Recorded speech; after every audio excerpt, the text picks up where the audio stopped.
En estos recientes días recibíamos la noticia, tan sorprendente la verdad, y por mi parte el primero de todos, de que Alemania se estaba planteando hasta el punto de que finalmente ha aprobado una legislación que legaliza el consumo de cannabis, abriendo también la puerta inevitablemente a otras drogas de consumo más suave de estas otras sustancias.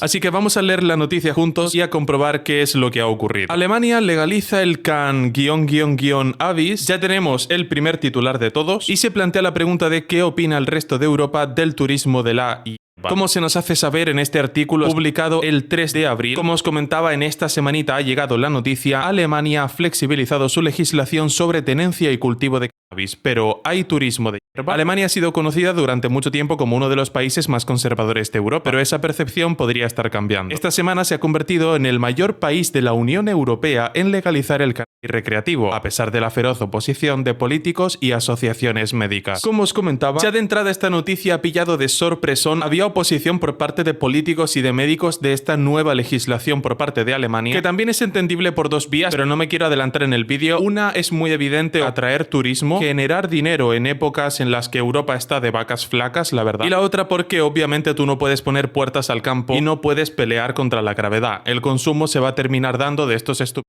igualmente, por mucho que tú los prohíbas. Y en vistas a esto, obviamente, Alemania ha terminado legislando a favor de que se apruebe, o por lo menos que se relajen un poco las medidas de consumo y tenencia de cannabis. Es decir, Alemania legaliza en muchos sentidos y relaja la legislación para el consumo de hierba, para el consumo de marihuana. Evidentemente ya estás abriendo la veda a sustancias mucho más suaves. Por ejemplo, como sucede también en Holanda, que es un país que atrae muchísimo, que tiene una parte de su economía muy fuerte en el turismo de hierba, atrayendo a turistas para el consumo de la misma sustancia que es legal, en el caso de la marihuana. Con este cambio, Alemania cuenta ahora con una de las legislaciones sobre cannabis más liberales de Europa, similar a la de Malta y Luxemburgo. Estas naciones legalizaron el consumo recreativo en 2021 y 2023 respectivamente. Ya vemos también otros países que han seguido la misma senda que Países Bajos, que Holanda, Netherlands por su nombre en inglés, pero bueno, que ya me entendéis. Primero llega Malta, aquí siempre estamos hablando de consumo de cannabis. En el año 2021 se suma al grupo de Holanda y en el 2023 llega Luxemburgo. Por el momento, países no tan grandes de Europa, la verdad que son países bastante pequeños, pero claro, que se sume ahora un gran jugador, tanto como el mayor jugador de Europa, a esta legislación aprobando el consumo de cannabis, la verdad que es un sorpaso bastante grande. Y una noticia muy buena, obviamente, para los que avalamos la liberalización de cualquier sector de la economía. En Europa, los Países Bajos han sido famosos, veis, aquí ya nos comenta la noticia, enseguida retoma el tema de Holanda, han sido famosos por su actitud aparentemente relajada hacia la droga. Bueno, en concreto estaríamos hablando sobre este tipo de drogas mucho más suaves. Pero recientemente han adoptado un enfoque más estricto para contrarrestar el turismo canábico, ya especificándonos ahora sí que se trata de turistas que en específico están buscando el consumo de una droga más suave. Al final, simplemente lo que vemos aquí es una vez más cómo los estados que nos llevaban demonizando y condenando con acusación de delitos y la respectiva pena económica si no penal, el consumo de ciertas sustancias o actos realizados en entornos públicos, hoy en día vemos cómo empiezan a legislar a favor de esos mismos actos. Es decir, una idea que los propios estados te llevaban condenando desde bien pequeño, hoy en día ellos son los primeros que están legislando a favor. Este es un gran error, por ejemplo, que nos han enseñado los hispanohablantes, vendiéndonos que lo que defienda la autoridad es la verdad absoluta, inapelable y perpetua. Porque esa misma autoridad, como vemos 15 años más tarde o 20 años más tarde, no solo es que ya no condene esos actos, sino que de hecho legisle a favor de los mismos, como es en el caso de consumo de drogas.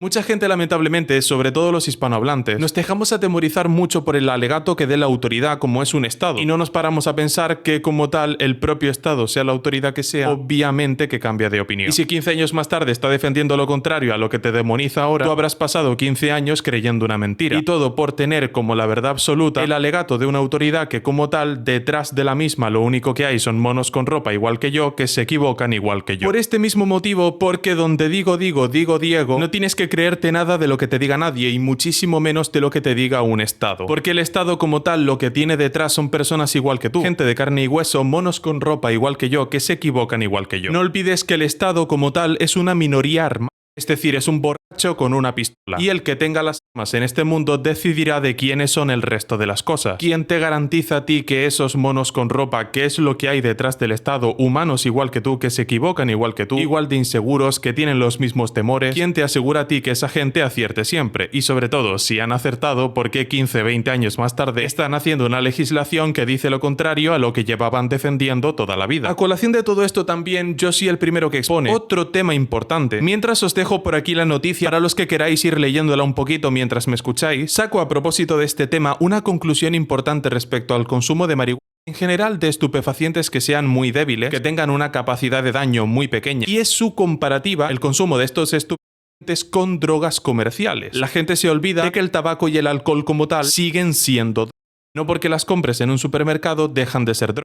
Exactamente igual que los medicamentos de una farmacia. La diferencia es que estos obviamente se toman con un afán recreativo y están comprados en un supermercado. Pero estás haciendo exactamente lo mismo. Esta conclusión que os comento es la siguiente. La habréis escuchado también por alguna red social. Dice así: si tú encierras a 9 personas en una habitación con cigarritos de la risa, es decir, con marihuana, se hincharán a fumar y para cuando vuelvas te encontrarás a 2 que están dormidos, te encontrarás a 1 en la nevera mirando qué hay para comer, por esto de que los están hambre, a otros 2 sentados en la mesa comiendo, ya con eso tendríamos 5, habrá 3 en la azotea mirando colorines psicodélicos en el cielo mientras observan las estrellas y uno de ellos se habrá ido a su casa porque el ambiente estaba aburrido y como se aburría, pues se fue a su casa a dormirla. Es decir, te encontrarás un ambiente pacífico, indudablemente de gente que está atenuada, sus capacidades están atenuadas y sus percepciones por el consumo de esta misma marihuana. Pero sin embargo, si dejas a 9 personas en una habitación con alcohol, cuando vuelvas y abras la puerta, todos se habrán acuchillado. Porque a pesar de ser el alcohol un inhibidor, permite al humano ponerse agresivo. De ahí que sea común ver comportamientos por parte de borrachos que son comportamientos pasivo-agresivos. A pesar de que el alcohol sea una droga inhibidora, permite al borracho ponerse agresivo. Es muy fácil sacar conclusiones equivocadas defendiendo el alcohol y no defendiendo drogas estupefacientes, vaya, pero débiles, porque no has tenido el enemigo en casa. Pero me gustaría ver a cualquiera que tuviese ese punto de vista defendiéndolo contra quien sí ha tenido el enemigo en casa y se la está jugando a que un día el borracho con el que vive le pegue una paliza a uno de sus seres queridos. Yo personalmente prefiero tener al lado a una persona que fuma y por tanto sus capacidades están atenuadas, una persona mucho más débil por capacidades y que está aminorada y debilitada por el consumo de ese estupefaciente y no por el alcohol que puede ponerlo agresivo. Creo que se entiende bastante bien. Que el alcohol esté legalizado y no, es algo que nunca me explicaré. Tanto es así que civilizaciones más avanzadas que la nuestra, como son la alemana y la holandesa, ya las están aprobando. Se dan cuenta de esto mismo que estoy exponiendo y qué casualidad que ya las están aprobando. Por supuesto, y como se nos indica aquí, cada asociación regulada podrá tener hasta 500 miembros que podrán comprar hasta 50 gramos de cannabis al mes. Ojo, que ya son pasos de gigante en la mejora con respecto a lo que había antes, que era la prohibición. Es decir, evidentemente que hasta un solo gramo es infinitamente más que cero. Eso es obvio. Aún no está claro, y esto sí es importante, si podrán ser miembros los extranjeros o los turistas. Yo personalmente me la jugaría a que sí. Esta puede ser una estrategia perfectamente para atraer a más turistas. Ahora, hablando de es inevitable también que se me venga a la cabeza la figura de Roberto Saviano. Roberto Saviano es un periodista italiano que lleva toda su carrera especializado investigando sobre el tema de los es el autor de 2 libros muy famosos que son Gomorra y 000. Yo he tenido la suerte de leerme este segundo libro y de verdad que es un librazo. Os puedo recomendar el que me he leído, que es 000, y próximamente también me haré con el de Gomorra. Este autor, precisamente, el periodista hasta día de hoy que se conozca que más ha investigado el tema de las drogas, junto con Antonio Escotado, ya que en paz descanse, un académico español, pero bueno, Antonio Escotado era un académico como tal y no un periodista en campo operativo, era más un investigador en lo académico. Un gran académico de mi país, por cierto, paisano mío, también español, que la humanidad ha tenido el castigo, lamentablemente en los últimos años, de haberle perdido. Roberto Saviano comentaba en una entrevista que la única manera de ganarle la guerra a los cárteles y de ganarle la guerra a la droga es precisamente la única alternativa que nadie tendría en su cabeza porque parece que es la que más les ayuda. Irónicamente, la única opción para vencer a las drogas y a todo el narcotráfico parece la opción que más les ayudaría. Es muy irónico, pero verdaderamente es la que los termina matando, que es la legalización absoluta. Por mucho que os choque, es la legalización absoluta de todas las drogas. Esto lo defendía Roberto Saviano. Yo también soy de los que defiende esta idea, porque la única manera de ganarle la guerra a los narcotráficos es que no sean 7, 11 o 17 no, sino que sean 4.000 o 40.000, para que haya un mercado lo suficientemente grande como para que no se puedan acordar precios. Una vez que empieza la competencia, inevitablemente se entra en una guerra de precios. Un mercado en el que hay un número altísimo de competidores inevitablemente entra en guerra de precios, porque cuando todos los demás acuerden precios, yo soy el empresario listo que quiero llevarme el botín de los demás, y como quien no quiere la cosa, yo callado la boca, estoy bajando los precios de mi producto. En un mercado en el que hay un número de oferentes muy grande, obviamente que estos mismos oferentes no son tontos y saben que uno de todos se va a hacer el listo y los va a traicionar. Luego también, por no hablar de que es imposible, hay una frase muy ilustrativa sobre este tema muy clarificadora que dice que es imposible acordar precios cuando el número de oferentes en el mercado es mayor al número de sillas que caben en una mesa de un despacho. La única manera que existe de aumentar la competencia en el mercado de los estupefacientes es legalizarlos todos. Aquí tenéis la demostración de cómo se a los narcotraficantes, de cómo se elimina el poder de los traficantes en el mercado de los estupefacientes